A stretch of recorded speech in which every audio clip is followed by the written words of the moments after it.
Bom dia! Bom dia, bom dia! Estamos ao vivo! Mais um Morning Book na área. Estou esperando a turma entrar. Vou me falando. Como vocês estão? E aí? Simbora para a segunda parte do livro? A Dama, Seu Amado e Seu Senhor. Nós estamos no dia 12. Dia 12. Dia 12. E a segunda parte vai falar sobre o seu amado. 7º capítulo, abraçando outra pessoa. Dia 12. Muito bem, muito bem.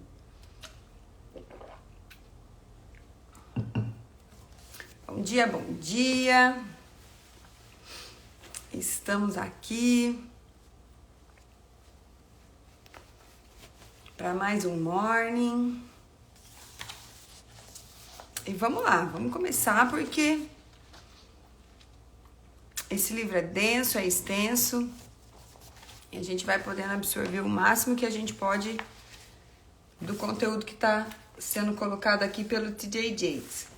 Vamos encaminhando essa live, convidando alguém para estar aqui, dando esse coraçãozinho para o Instagram poder avisar que nós já estamos aqui. Aqui para mim são 5h30 e acho que já 38 da manhã, 39.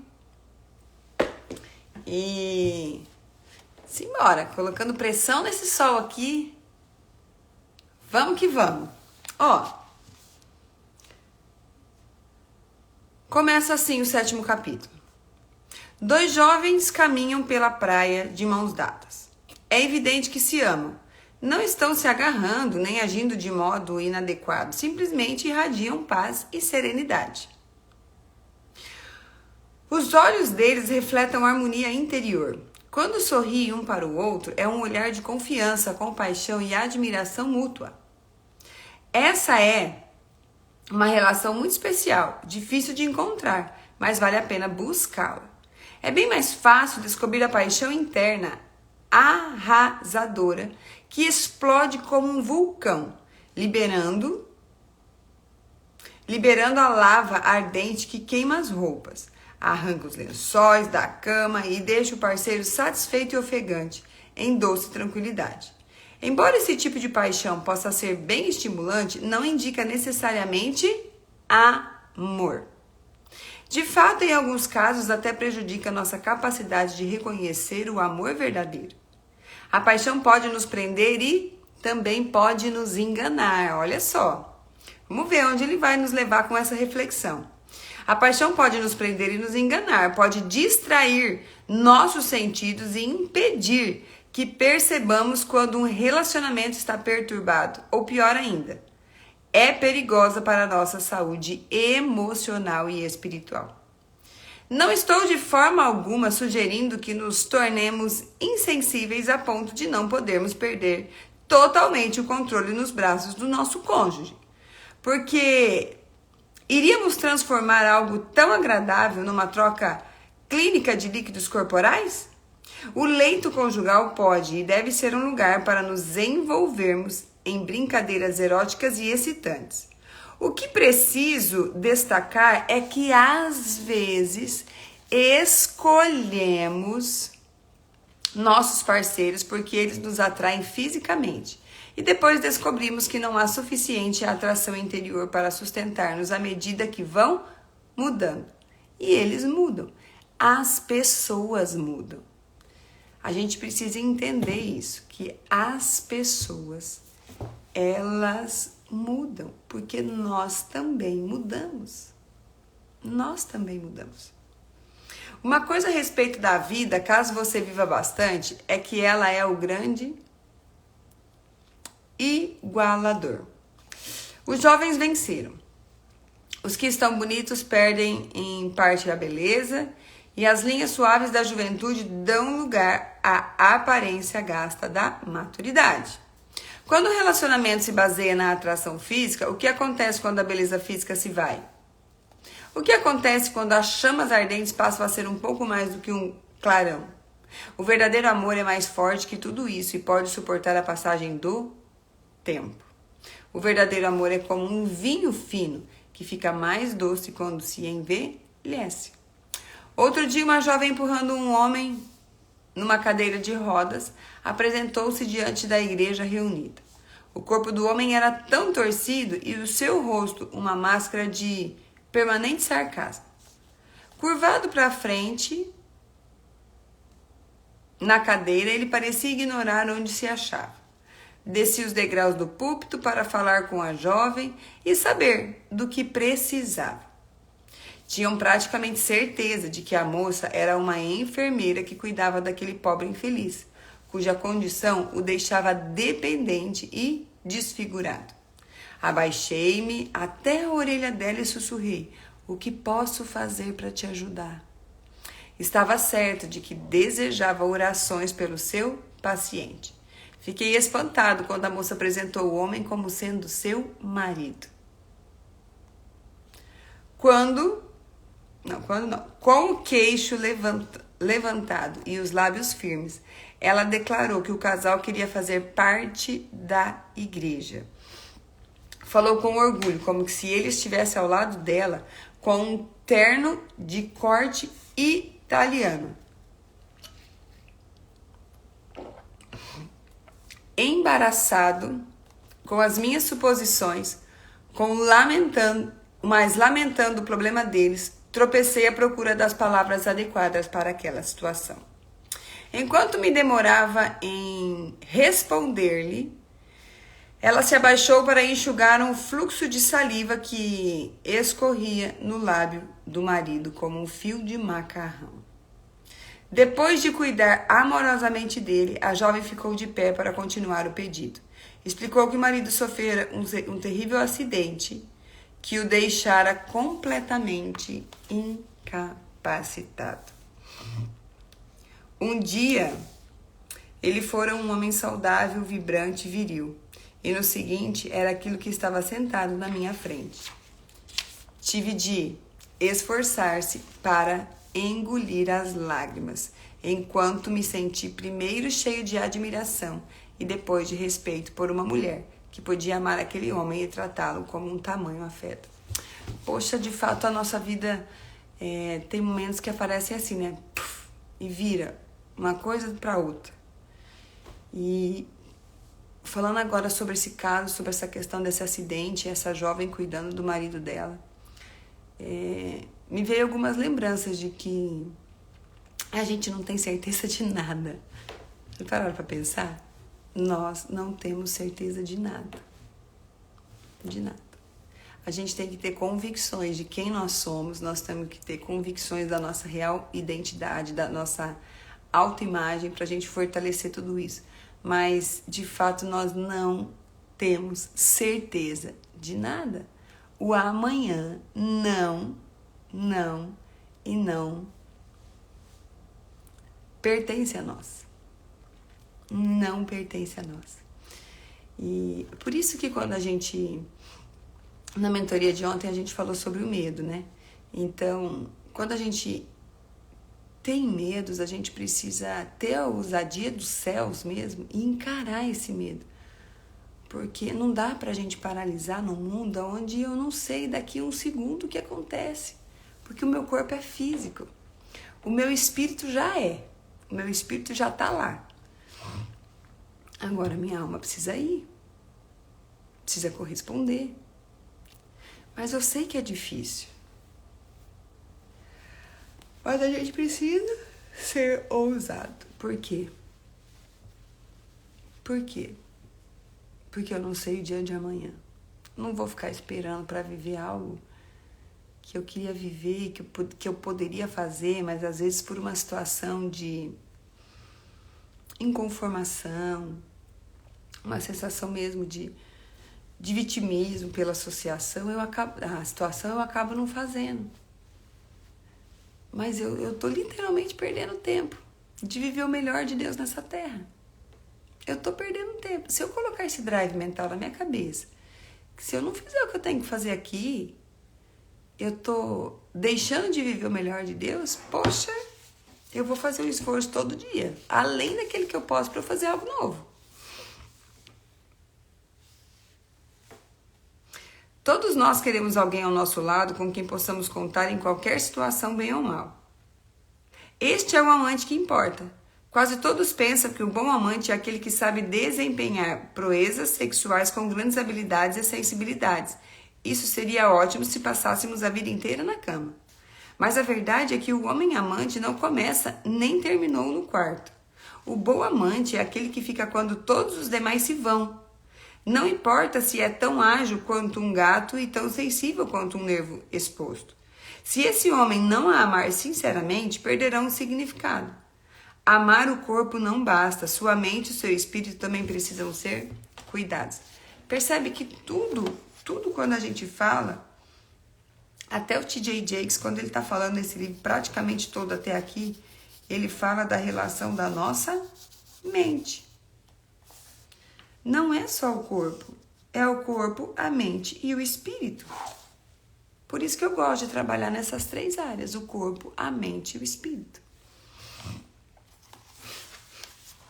Que importa se o homem tem o físico de um Adonis e ele não a protege nem em uma tempestade? Esses olhos cintilantes não significam nada senão provar que é confiável numa crise. Se você já teve de enfrentar uma verdadeira tempestade, precisará de um amante, mas não do tipo que geralmente procuraria. Um amante do dia e não só da noite. Os amantes do dia são tragédias financeiras ocorrer ou não. Pior ainda, uma tragédia física, ele continuará sendo seu amante. Sei que esses são pensamentos sombrios, que as pessoas raramente consideram, mas são as realidades da vida. Sei que a palavra amante é usada displicentemente e muitas vezes de maneira errada. Já que estou fazendo uso frequente dela, devo diferenciar entre a minha ideia e o que é sugerido por amantes em todo dia. O termo é amplamente empregado para todo tipo concebível de arranjo sexual conhecido pelo homem. Quando usa a palavra amante, por favor, compreenda, eu a emprego da mesma forma que Salomão o fez no livro de Cânticos dos Cantares. Faço uso dela para descrever a santidade de um indivíduo, em que relacionamento conjugal, em que há dedicação mútua.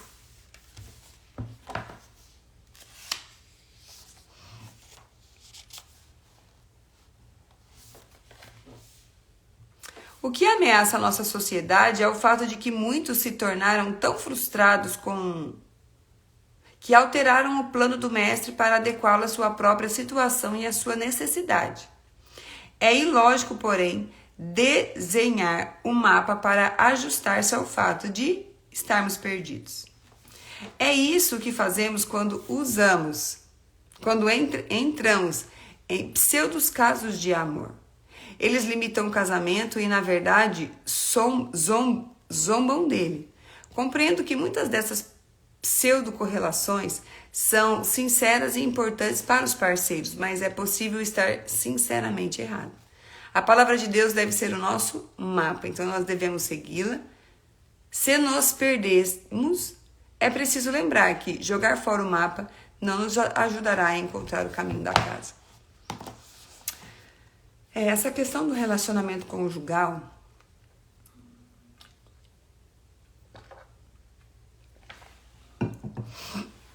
é algo que a gente precisa olhar com carinho. Porque nós não fomos feitos para estarmos só. Nós somos feitos para estarmos com um parceiro. Então a gente não pode se fechar, sabe? Se fechar para os relacionamentos. Eu tenho uma amiga que acabou se divorciando e logo mais o marido acabou falecendo e ela Eles nem tiveram, enfim, chance, condições de tentar resgatar tudo isso. Mas ela ficou um bom tempo assim ainda, nesse luto. E a gente conversando e entendendo, ela tem filhos pequenos, eu falei assim, olha, o meu ponto de vista é que você não precisa passar a sua vida inteira sozinha. Você não vai conseguir mais reconciliar com o seu marido. Então você precisa abrir o seu coração para o Senhor, para Ele te ministrar, para você encontrar um novo relacionamento. Porque nunca é tarde, sabe? Nunca é tarde pra gente encontrar um novo relacionamento. Não é fácil. Agora, se você tiver com o coração fechado, é aí que não vai achar mesmo. Nunca é tarde pra gente achar. Só que é claro, é necessário realmente saber o que você está fazendo. O que você quer, conhecer essa outra pessoa. Porque às vezes, na maturidade da vida, a gente quer desistir. Mas se eu estiver disposta a, poxa, se acontecer, ok, é capaz que aconteça. Então não feche o seu coração para os novos relacionamentos. E ele traz aqui, ó, como fazer o amor durar. Já observei casais idosos cujas mãos enrugadas e frágeis se entrelaçavam enquanto passeavam pelo campo. E esses sobreviventes da vida confirmam a autenticidade do amor dedicado. Eles sobrevivem às dificuldades da vida e suportam as estações do amor. Porque é verdade que são estações. E as estações passam. E nem todas as estações em anos diferentes são iguais. Não são iguais. Mas uma coisa a gente sabe, elas passam. Elas passam. E amor, gente, é igual ao perdão, é uma questão de decisão. Eu fico pensando aqui, né? Se todo e qualquer perrengue que eu tive com meu marido e que eu pensei em falar, vou abandonar isso aqui, eu vou ficar aqui não.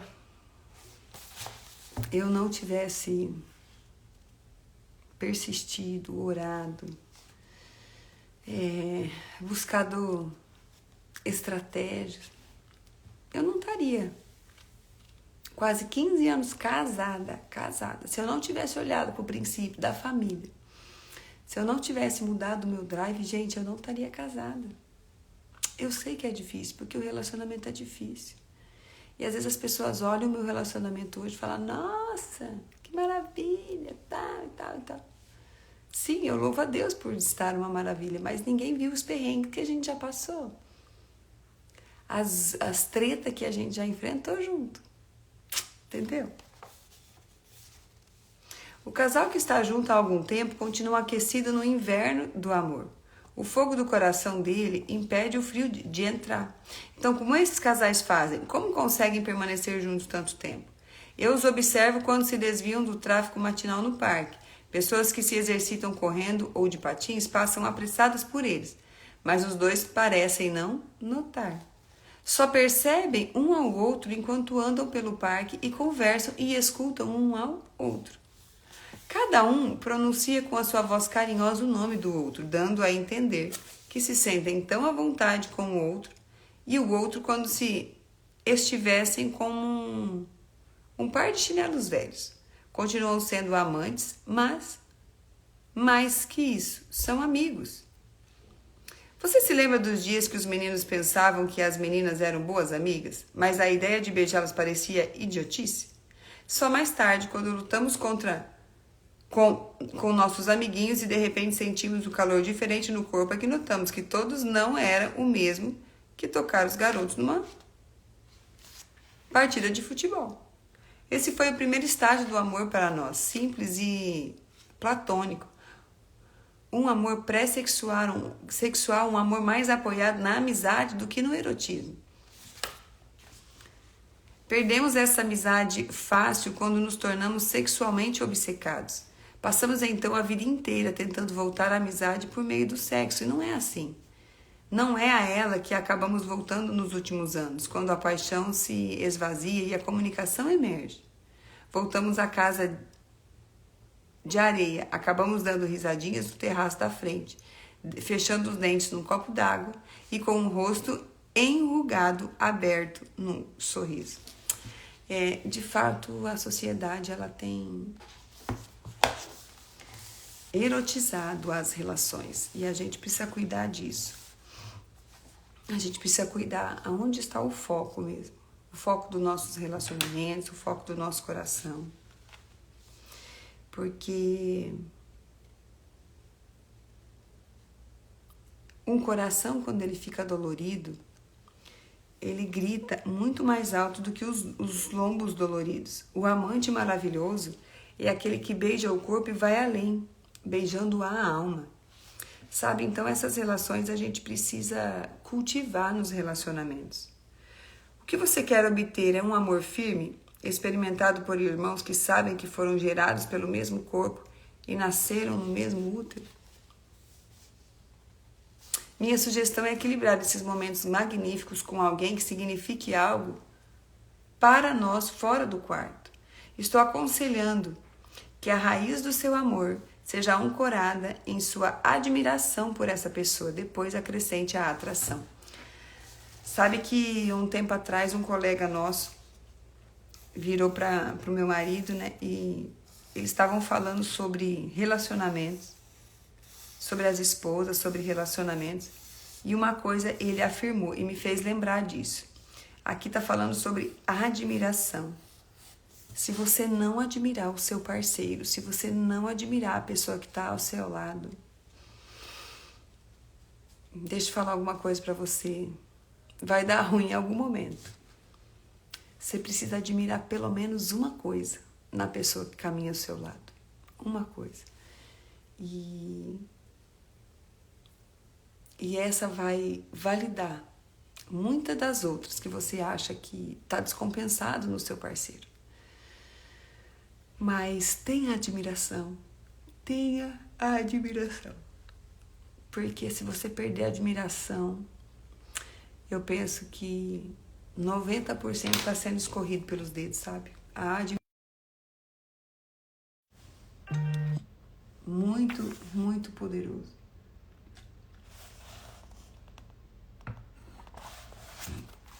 A razão por que a Bíblia não recomenda o casamento com incrédulos é simples. Deus quer que a base do amor de vocês seja o fato de compartilharem o mesmo Pai Celestial. Seu marido deve ser primeiro seu irmão em Cristo. Vocês são irmãos na família de Deus. Como cristã, você deve acolher alguém que seja governado pelos mesmos valores que os seus. Se não for, nunca irão concordar. É de grande ajuda quando os casais têm a mesma fé e a mesma filosofia de vida. A fé, porém, não é o único critério que pode ser adotada na sua busca por um companheiro. Muitas pessoas da mesma fé não se identificam o suficiente para que o casamento seja realmente forte. O que é então necessário? Os requisitos são 3, ele fala pra gente. Seu parceiro deve satisfazer sua mente, seu corpo e sua alma. É claro que você precisa sentir atração física pelo seu parceiro. O sexo é um dos muitos prazeres do matrimônio e deve ser usufruído. Mas seu parceiro deve agradá-la fisicamente e vice-versa. De que vale o prazer físico, porém, se ele não a amar como pessoa e como amiga? Você e seu parceiro devem ter a mesma mente, comunicar-se com facilidade, ouvir-se e gostar da companhia mútua. A companhia está se perdendo, né, gente? Você parar para pensar de todos os sentidos. A companhia do marido e da mulher, a companhia dos filhos, a companhia com a amiga, a companhia. Por quê? Porque com esse mundo virtual, tudo se resolve no virtual. E o que é, sabe, assim, palpável, o que essa frequência de poder estar perto, de poder estar junto, tem sido perdido. Eu falo assim, a presença, ela é muito importante. Porque a presença, ela otimiza a frequência. Às vezes eu tenho assistido, por exemplo, assim, um culto online, né? E eu percebo que o mover está acontecendo lá naquele lugar. A frequência do ambiente está diferente por tudo aquilo está acontecendo. Eu posso sentir uma frequência, só que é diferente totalmente de quem está no mesmo ambiente, de quem está no presencial. E tudo está caminhando para quê? Para o virtual mais ainda. Mais ainda. Só que aí, cadê? Cadê esse estar presente? Cadê esse relacionamento? Eu falo que uma das coisas que não queria perder era ter o contato com as pessoas. Ter o contato com as pessoas, estar perto de pessoas. Por quê? Porque as pessoas, a gente consegue viver, sabe assim? Viver o amor, viver a ajuda, viver a benevolência. É nesse calor humano. O calor humano, ele nos ajuda a até regularizar o nosso sistema de segurança. É claro que eu tô falando aqui de uma situação saudável, né, gente? Eu não tô falando de uma situação opressiva, eu não tô falando de uma situação abusiva. Não, tô falando de um relacionamento saudável, onde a gente busca aprender, a gente conta, a gente conversa, a gente tá junto. É saudável. É admirável o relacionamento. Adão e Eva puderam ficar distante de Deus e pedir... Adão e Eva puderam ficar diante de Deus e pedir perdão. Eles sabiam que haviam pecado, compartilhavam as mesmas regras, o mesmo sentimento de certo e errado. O casamento não pôde sobreviver quando os parceiros não praticam o mesmo padrão moral. Como é possível corrigir um problema moral quando um de vocês acha que não há problema? Por quê? Porque a gente não conserta nada que não vê que está quebrado. A gente não consegue mudar nada quando a gente não identificou ainda. Por isso que eu bato firme. Você identificou? Bora fazer um movimento diferente. Traz para sua consciência. Se você já identificou, bora mudar o rumo disso aqui. Por quê? Porque é na prática que a gente muda. Identificou algo? Vamos para o conserto. Identificou algo? Bora fazer algo diferente. Lembre-se, você deve casar-se com um irmão em Cristo. Por mais erótica que seja a sua relação, permita sempre que o amor fraternal continue. Todos os outros sentimentos virão e irão embora como o fluxo e refluxo dos mares do oceano. O amor fraternal, ele perdura, porque ele é sensível. A paixão sobe e desce de dia em dia, de momento em momento. Não seria natural sentir uma paixão avassaladora o tempo todo. Tudo isso é um pouco natural, como comer 24 horas. Então, a cobiça e a gula da paixão, e geralmente indica uma ferida que está procurando cura mediante o remédio errado. Um relacionamento saudável contém diversidades. Muda continuamente. A única coisa que dá estabilidade é contribuir o relacionamento baseado na amizade. A paixão, ela vem e vai. A verdade é que todos enfrentamos conflitos, mas quando isso acontece, se estivermos unidos pelo nosso Pai, a correção não será difícil. O relacionamento de Adão e Eva não é o único do livro de Gênesis a refletir esse conceito. Gênesis 20, 12 diz o seguinte: por outro lado, ela de fato é também minha irmã, filha de meu pai e não de minha mãe, e veio a ser a minha mulher. Abraão tentou enganar seu hospedeiro dizendo que Sara, sua mulher, era sua irmã. Na verdade, Sara era sua meia-irmã.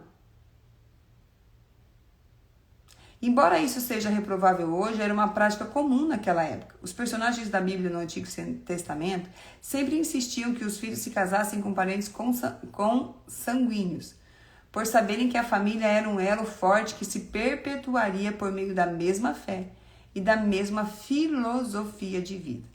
Mas talvez a frase filho do meu pai se refira igualmente ao fato de que ela também era filha de Deus. Sara era meia-irmã de Abraão pelo sangue, mas sua irmã na fé era sua irmã e sua esposa. Antes de passarmos para outros assuntos, quero insistir com você sobre a verdade relativa ao amor e ao sexo. E é simplesmente esta: o sexo é apenas uma sombra do amor. A verdadeira intimidade ocorre quando o corpo já está gasto e o afeto permanente. O laço que prende os corações é que promove o sentimento de aceitação e não do envolvimento carnal. Todos queremos aceitação. Pode ficar com uma outra pessoa sem procurar-se com o desempenho, nem com a necessidade de impressionar. Saber que estamos com um amigo, isso é ser realmente amado. Os homens principalmente precisam de um lugar onde possam fugir das exigências de manter uma imagem. Ansiamos por um lugar de descanso, repouso de pressão de sermos obrigados a desempenhar constantemente e a ser julgados, não pelo que somos, mas pelo que fazemos. Por quê? Porque a sociedade sempre vai nos julgar por aquilo que fazemos. Só que a gente precisa ter um drive tão poderoso, uma mente tão blindada e um coração tão forte para entender que o que fazemos não define a nossa identidade, mas a nossa identidade, ela vai definir aquilo que a gente vai fazer.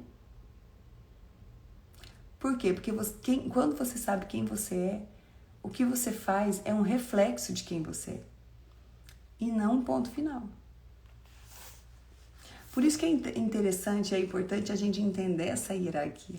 Por isso que é importante a gente olhar para a nossa autoimagem, para o nosso valor, para quem nós somos. Não tem como, gente. Quando sabemos que somos amados pelo que somos, nos tornamos mais saudáveis mentalmente e nos expressamos com maior intimidade. Por quê? Porque nos sentimos livres do medo da rejeição e do desempenho. Vocês estão entendendo isso aqui? Claudinha, lembrei de você agora, antes dessa fala aqui, ó. Eu vou ler de novo, grava isso aqui. Quando sabemos que somos amados pelo que somos, nos tornamos mais saudáveis mentalmente e nos expressamos com maior intimidade. Por quê? Porque nos sentimos livres do medo da rejeição e da ansiedade de mostrar desempenho. Pegou isso aqui? Já leu todas as afirmações de quem você é? Já verbalizou alto? Já gritou pro mundo? Coloca essa mão na cintura, estufa esse peito e vai. Hoje é o dia de viver coisas novas, de fazer novas escolhas. Quando deixamos de impressionar como grandes maridos ou de atuar como grandes amantes, ou nos tornamos pouco eficientes como protetores, permitam pelo menos que nos sintamos seguros no acolhimento de que sempre seremos irmãos, quando tudo que mais falhar, que permaneça o amor fraternal. Amém.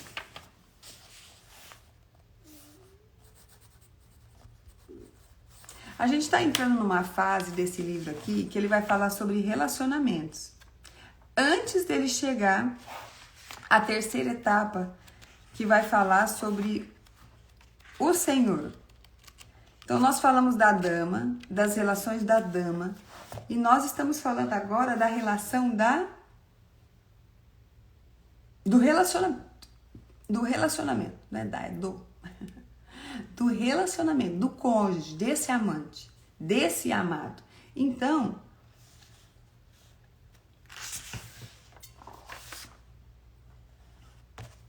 amanhã a gente já entra no capítulo 8.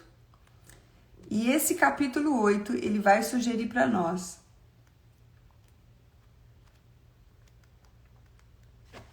também algumas situações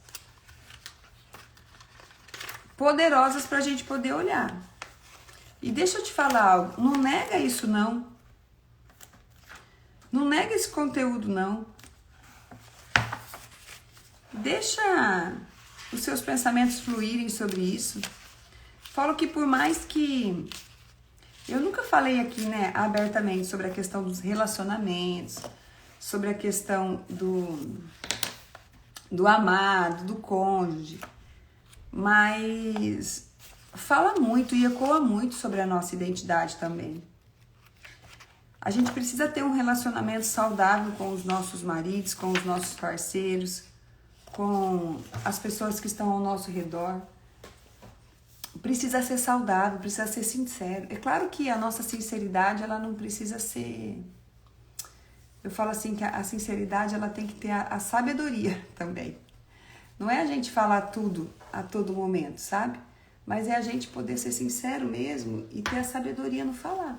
Às vezes a gente precisa falar algo pro nosso cônjuge que a gente demora anos para falar, mas às vezes é sentar e ter uma conversa sincera, falando de você, não falando do outro. Ontem a gente comentou sobre isso também.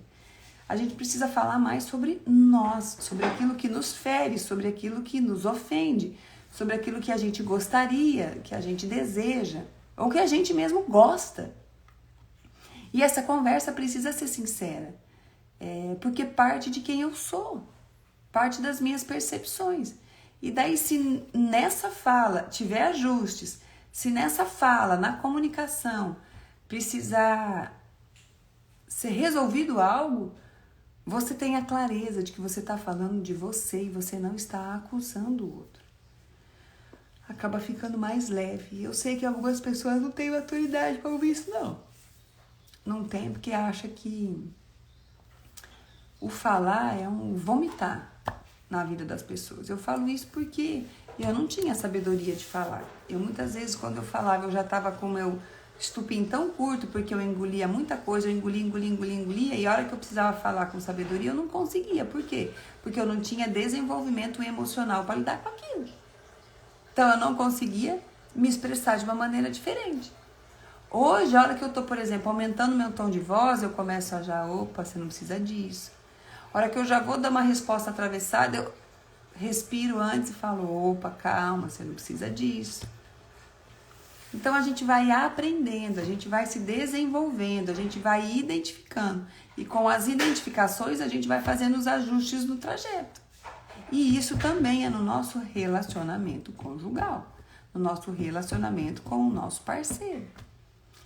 E também com o relacionamento nas relações do nosso dia a dia. Não tem como, gente. Não tem como. Fechou? Então, por hoje vai ser isso. Eu não vou entrar no próximo capítulo aqui. Eu vou deixar para começar a encerrar o próximo capítulo amanhã. E eu vejo vocês amanhã, aqui no nosso Morning Book, para mais um bate-papo, para mais um crescimento, para a gente poder viver o melhor nessa terra e transbordar de tudo aquilo que Deus tem depositado sobre nós. Tá bom? Ó, um beijo grande no coração de vocês. Um bom dia. Tchau.